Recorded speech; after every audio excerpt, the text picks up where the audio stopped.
The Swiss observed Tag der Kranken, which I know sounds like an IKEA product which might precipitate a divorce, but it's in fact their annual Day of the Sick, a tradition dating back to 1939. And interestingly, Tag der Kranken is the only Swiss tradition dating back to 1939 that is not also a war crime. The theme of this year's Sickness Day was laughter, and no one embraced the theme more than Swiss President Johann Schneider-Ammann, who gave a speech on the subject without cracking a smile once. Dear friends, those who know sick people, dear caregivers, laughter is good for your health, according to a popular saying. Like me, you have certainly already had the experience. Have you, though? Have you laughed? Because you have the permanent expression of a school principal telling a child his hamster was trampled by the marching band. His speech was so humourless, one media outlet noted that he was about as funny as a funeral director, which is a little unfair to funeral directors who tell all kinds of great jokes. For instance, knock, knock, who's there? Well, we know it's not your uncle. And the frustrating thing is, it's not difficult to make Tag der Kranken funny. Just look at its official logo. It is supposed to be a doctor caring for a patient, but it's pretty clearly two priests fucking on a kitchen table. I assume that image beat out their other logo designs, such as doctor leaning over to check patient's pulse, doctor assisting a vomiting patient, and an orgy, just an actual orgy. But I'm sure the Swiss president would see no humour in that, as he seems to be very clear about the rules of what constitutes comedy. A cynical laugh, with the goal of derisively mocking a person, is not a good laugh, in my opinion. Well, I hate to break it to you, Mr. President, but those are the exact laughs that we're all enjoying right now, and I feel great about it.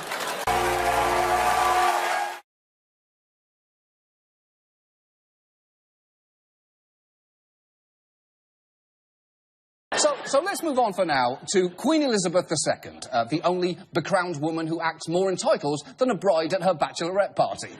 This is my day. It's my day before my other day. Normally, when the Queen makes headlines, it's because she's just gotten older. You know, her most meaningful power as monarch is basically to stand there and experience the passage of time. But this week, at a garden party, she made news with an overheard complaint. The Queen has been caught on camera criticising a recent Chinese delegation to the UK. Her Majesty was introduced to a police commander who described difficulties during the state visit of the Chinese president. Can I present Commander Lucy Dawson, Gold Commander with the Chinese state visit? Oh, bad luck. Very rude to the ambassador. Oh, they were rude to the ambassador. I will say, it's actually kind of refreshing to hear a 90-year-old woman air a grievance with specific Chinese individuals rather than expressing a vague distrust for Chinese people in general.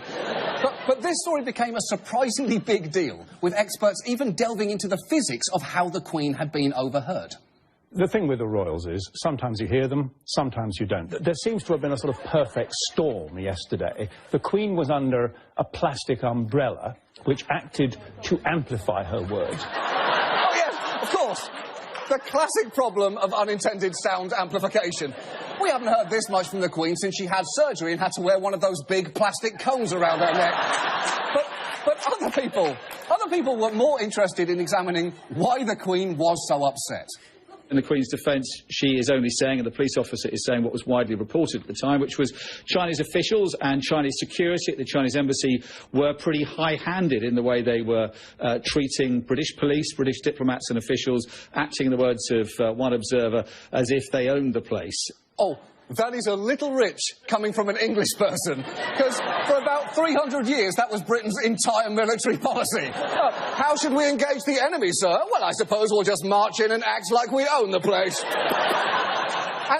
And finally this week, a quick recap of the week, and obviously the big news here in the US is that Donald Trump is now the presumptive Republican nominee for president. That's right. This sentient circus peanut now holds the future of a major political party in his tiny raccoon paw-sized hands. Which is, frankly, a little surprising because the internet repeatedly told me I had destroyed and eviscerated him.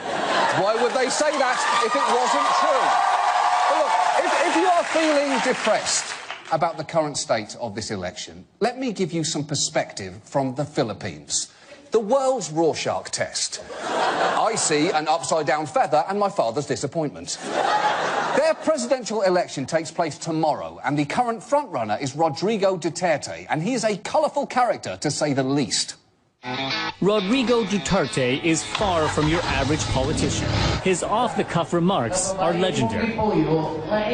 At this mass wedding, Duterte offers himself as a gift to the young brides. I don't have money to give, but I could give your wives something else. And this is for the wives only. Men, I'm sorry, but you don't get anything because I'm not a queer. Wow! That kind of homophobia during a wedding usually only happens when the father of the bride has 6 whiskey sours and decides to tell everyone what he really thinks about Cam and Mitchell on Modern Family. Not a fan. Not a fan. And that's just the tip of the iceberg. Duterte routinely kisses his female supporters, once called the Pope a son of a bitch, all of which has earned him a reputation as the Trump of the East, a title previously held by a burnt wonton covered in scarecrow pubes. Now, Duterte has also suggested, if elected, he would kill 5 criminals every week, which may not be an idle promise, since he's been mayor, extrajudicial death squads have reportedly killed over 1,000 people, and while he denies any involvement in that, he does admit he's got blood on his hands. So no qualms about killing killers? Yes, of course. I must admit that I have killed. 3 months early on, I killed about 3 people. I'm sorry, about 3 people?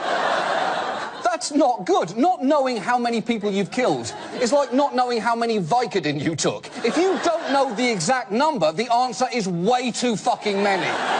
And yet, incredibly, none of this has hurt him. More than half of his city's residents think the death squad is okay, which is a surprisingly measured response. Some death squads, yeah, they're okay. Could be deathier, I suppose. Hashtag squad goals. At times, though, Duterte has seemed like he is trying to test the limits of basic human decency. On the campaign trail recently, he delivered a speech that was truly nauseating. He was the mayor of Davao when an Australian missionary was murdered and gang-raped in 1989 in the jail in Davao City, where he's still the mayor today. I was angry she was raped. Yes, that was one thing. But she was so beautiful. I think the mayor should have been first. What a waste. What a fucking asshole. And if any part of you is thinking, was that some kind of horrific joke, please know, he meant every word of it. It was not a joke. I said it in a narrative. I was not smiling. I was just talking plain sense. OK, let this be a lesson to all of us. When we say, I just want a politician who'll tell me what he really thinks, we should specify that that politician should not be a total fucking monster. And yet, incredibly, this man is leading in the polls by 11 points. So he's probably going to get elected president tomorrow. Which isn't just terrifying for the Philippines, because it means that in just a year's time, we could be treated to this as an official state. 80 years of precedent of not confirming Supreme Court justices in an election year. OK, 80 years of not confirming Supreme Court justices in election years. The problem there, aside from the fact that America is more than 80 years old, is he is forgetting Justice Kennedy, who was confirmed in 1988. Although, in his defence, it is easy to forget that. We confirmed a lot of things that year, including the fact that Rick Astley will neither give you up nor let you down, and that it's possible to produce a crowd-pleasing blockbuster in which a grown woman fucks a 13-year-old boy. Oh, I'm sorry. He didn't look 13. Listen to yourselves. Luckily, by Monday, others were aware of this little factual problem and they'd made some corrections. Well, it's been more than 80 years, I think, about that long, since somebody was nominated in the president's last year. OK, so more than 80 years since someone was nominated in a president's last year. That does get rid of Kennedy, who was nominated in the previous year. Unfortunately, it then lets in Fortas and Thornberry, both nominated to Supreme Court positions in 1968, which mathematically, unhelpfully, is less than 80 years ago. And when you're off by 32 years, you're off by an entire Adam Driver. Still, neither of them wound up being confirmed in an election year, which Ted Cruz undoubtedly had in his head when he took another swing at that same argument. For the last 80 years, the Senate has not confirmed any nominee nominated during an election year. Wow, that's intricate. For 80 years, the Senate has not confirmed any nominee nominated in an election year, and that is so close to being true.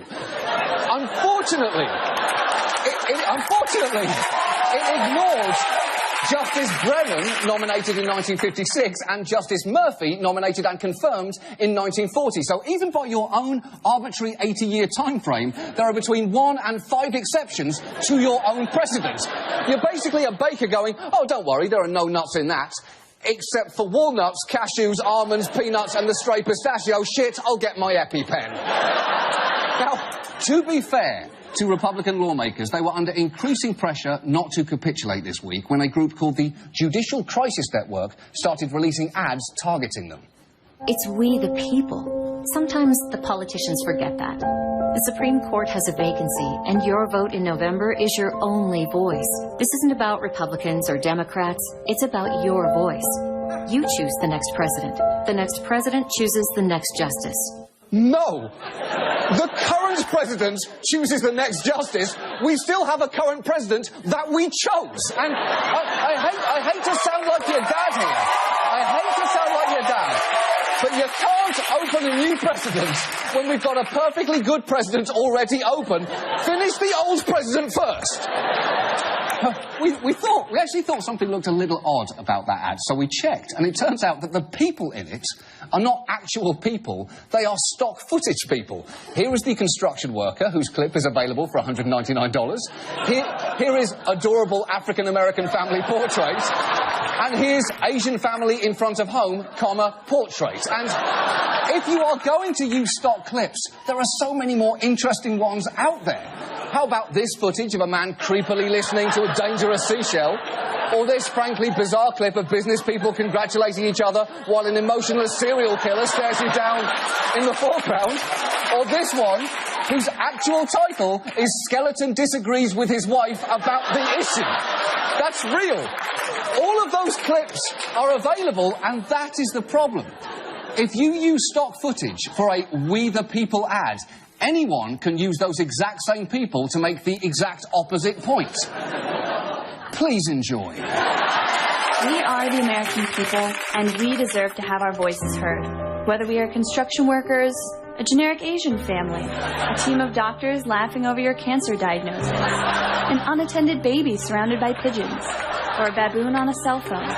And the good news for us is we had our voices heard 3 years ago. So now it's time to let the guy we chose choose someone. Because that's how America works.